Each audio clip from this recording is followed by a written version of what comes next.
Good morning students, Atharva जी के classes में आपका स्वागत है। आज की वीडियो में करेंगे हम इंडियन हिस्ट्री के क्वेश्चंस। लेकिन इंडियन हिस्ट्री से पहले कल की वीडियो में पूछे गए प्रश्न का उत्तर। मैंने पूछा था कि भारत रत्न पाने वाले सबसे छोटी उम्र के भारतीय कौन हैं?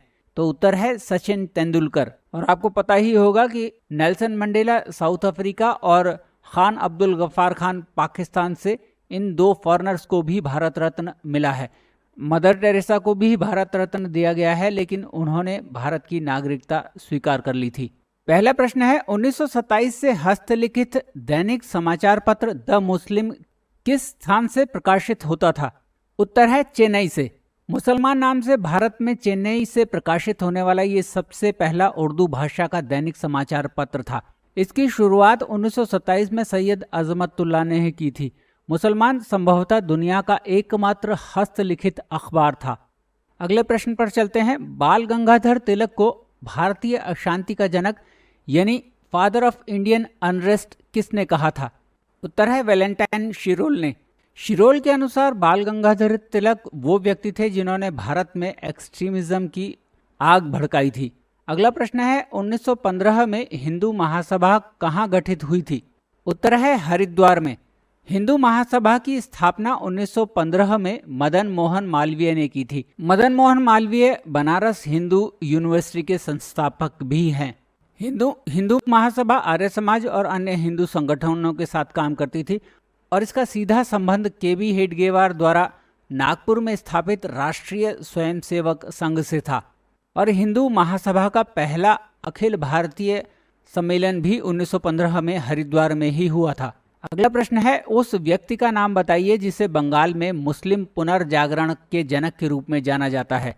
उत्तर है नवाब अब्दुल लतीफ खान। वो 19वीं सदी के मध्य बंगाल में एक प्रमुख व्यक्तित्व थे जिन्होंने मुस्लिम आधुनिकीकरण के प्रेरणा स्रोत के रूप में काम किया। अगला प्रश्न है, 1904 में क्रांतिकारियों के गुप्त संस्था अभिनव भारत का गठन किसने किया था? उत्तर है विनायक दामोदर सावरकर ने। इसकी शुरुआत मित्र मेला नामक संगठन से हुई थी। अगला प्रश्न है, किसने ये कहा था कि भारत को एक बार फिर से एकजुट होकर पूरी दुनिया को अपनी ताकत से जीतना होगा?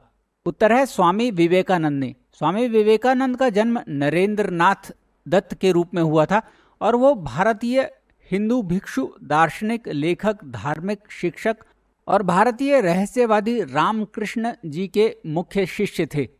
अगला प्रश्न है, 1857 में प्रथम स्वतंत्रता संग्राम के दौरान वाजिद अली शाह की किस बेगम को महक परी की उपाधि से सम्मानित किया गया था? उत्तर है बेगम हजरत महल को।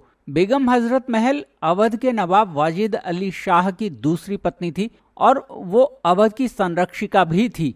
उन्हें 1857 के भारतीय विद्रोह के दौरान ब्रिटिश ईस्ट इंडिया कंपनी के खिलाफ विद्रोह में अग्रणी भूमिका के लिए जाना जाता है। अगला प्रश्न है, स्टटगार्ट जर्मनी में आयोजित अंतर्राष्ट्रीय समाजवादी कांग्रेस में भारत का राष्ट्रीय ध्वज किसने फहराया था?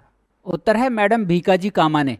22 अगस्त 1907 को मैडम कामा ने जर्मनी के स्टटगार्ट में अंतर्राष्ट्रीय समाजवादी सम्मेलन में भाग लिया, जहां उन्होंने भारतीय उपमहाद्वीप में आए अकाल के विनाशकारी प्रभावों का वर्णन किया और ग्रेट ब्रिटेन से स्वायत्तता के लिए अपनी अपील करते हुए उन्होंने भारतीय स्वतंत्रता का ध्वज यहां फहराया।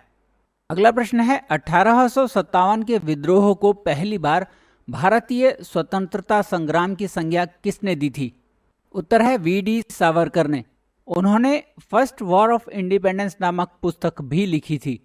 अगला प्रश्न है, भारत में करजन के प्रशासन की तुलना औरंगजेब के प्रशासन से किसने की थी? उत्तर है गोपाल कृष्ण गोखले। और गोपाल कृष्ण गोखले को भारत के एक महान नेता का राजनीतिक गुरु माना जाता है।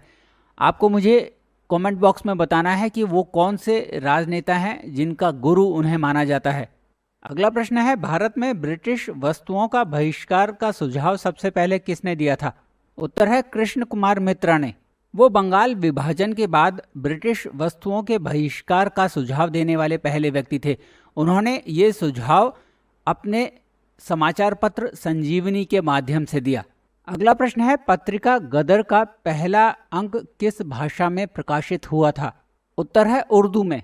गदर नाम का जर्नल पहले उर्दू में और बाद में गुरुमुखी लिपि में भी प्रकाशित हुआ था। गदर पार्टी की स्थापना 1913 में सैन फ्रांसिस्को में लाला हरदयाल ने की थी। अगला प्रश्न है, अमर कथा नामक आत्मकथा के लेखक कौन है? उत्तर है विनोदिनी दासी, जो कोलकाता की एक प्रसिद्ध अभिनेत्री थी। उनकी आत्मकथा अमर कथा 1913 में प्रकाशित हुई थी। ये पुस्तक बंगाली समाज की समकालीन रूपरेखा को उजागर करती है। तो स्टूडेंट्स, ये थे आज के प्रश्न। आई होप आपको वीडियो पसंद आया हो। अगर आपको वीडियो पसंद आया तो इसे लाइक और शेयर जरूर कीजिएगा और करंट अफेयर्स और जीके के लिए इस चैनल को जरूर सब्सक्राइब कीजिएगा। Thank you very much for watching this video.